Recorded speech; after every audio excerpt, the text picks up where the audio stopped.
Hi hello welcome to our YouTube channel Nandini Prakash. ఏంటి ఇక్కడ ఏం తింటున్నా అని చూస్తున్నారా? సో ఇవాళ ఇంట్లోనే ఇన్స్టెంట్గా బ్రేక్ఫాస్ట్ ఎలా చేసుకుందామో చూసేద్దాం రండి.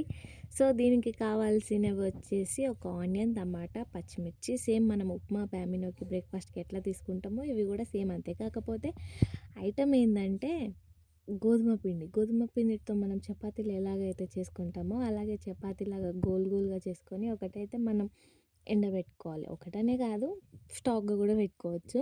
సో దాన్ని డే అంతా లేకుంటే నైట్ ఎండబెడితే ఎండిపోతుంది. సో దాన్ని ఎండిపోయిన చపాతీ గోల్ని అయితే మనం కావాల్సిన సైజులో పీసెస్ చేసుకొని, సో ఉప్మా బ్యామినో బ్రేక్ఫాస్ట్ ఎలాగ చేసుకుంటామో దీన్ని కూడా మనం అలాగే చేసుకోవచ్చు. సో ఎలా చేసుకోవాలంటే ముందుగా ఆయిల్ తీసుకొని అందులో జీలకర్ర, ఆవాలు, పచ్చిమిర్చి, కరివేపాకు అన్నీ వేసుకొని కొంచెం బ్రౌనిష్ కలర్లో వచ్చే వరకు మనం మగ్గించుకోవాలి.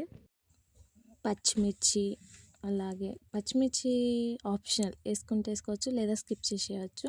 నేనైతే వేస్తున్నానండి. చిన్నప్పటి నుంచి ఈ రెసిపీ తింటున్నా కానీ ఈ రెసిపీ పేరు అయితే నాకు తెలియదు. మా మమ్మీ అలవాటు చేసింది. ఇప్పుడు మా పాపకు కూడా ఫేవరెట్ అయిపోయింది. సో మా పాప అయితే ఈ రెసిపీ పేరు చైనా మ్యాగీ అని పెట్టేసింది. ఆ పేరు ఎలాగొచ్చిందో చెప్తాను. సో చిటికెడు పసుపు, అలాగే అల్లం పేస్ట్ అనేది ఆప్షనల్. టేస్ట్ కోసం నేనైతే వేసుకున్నాను. వేసుకోవచ్చు, వేసుకోకపోవచ్చు, దాంతో పెద్ద ప్రాబ్లం ఏం లేదు. మంచిగా మగ్గించుకోవాలి ఆయిల్లో. అవన్నీ మగ్గించుకున్నాక టమాటా వేసుకొని దానికి తగ్గట్టు ఉప్పు, కారం కావాలంటే ఎక్కువ వేసుకోవచ్చు, లేదంటే స్కిప్ చేసేయచ్చు. నేను పచ్చిమిర్చి వేసిన కాబట్టి లైట్గా కారం వేసిన. అలా 3 సెకండ్స్ ఉడికించుకొని మనం మ్యాగీకి, ఉప్మాకి వాటర్ ఎలా బాయిల్ చేసుకుంటామో సేమ్ ప్రాసెస్లో ఇందులో కూడా వాటర్ పోసుకోవాలి.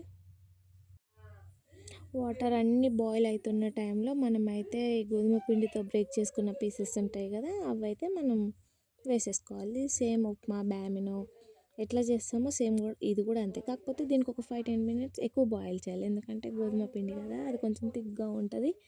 ఎక్కువ బాయిల్ అయితేనే మనకి టేస్ట్, ఎంత బాయిల్ అయితే అంత టేస్ట్ వస్తుంది. సో ఇదంతా ఈ వాటర్ అంతా ఇనికే వరకు మనం దీన్ని ఉడికించుకోవాలి. ఈ రెసిపీని కంప్లీట్గా వాటర్ అన్నీ ఇనికిపోయే వరకు అయితే ఉంచేసుకోవాలి. ఇలా ఉంచిన తర్వాత మీరే చూడండి, అది మా పాపకి మ్యాగీ లాగా కనిపించిందంట. సో దీని పేరు చైనా మ్యాగీ అని పేరు పెట్టేసింది. ఫైనల్గా అయితే కంప్లీట్ అయిపోయింది. టేస్ట్ ఇక్కడ చూడండి, మా కోడలు తను ఏమీ తినదు, అందుకే అట్లా అంత బక్కగా ఉంది. ఏదో తిను అంటే చెప్పి తినేసి సూపర్ అని చెప్తుంది. మా పాప రియాక్షన్ చూడండి, మీకే అర్థమైపోతుంది అది ఎంత టేస్ట్ ఉంటుందో. సో అక్కడైతే టేస్ట్ చేస్తుంది, సూపర్ అమ్మా అని చెప్తుంది తినంగానే. వాయిస్ క్యాప్చర్ చేయలేదు. వీడియో నచ్చినట్టయితే లైక్ చేయండి, షేర్ చేయండి, మీరు కూడా ట్రై చేయండి.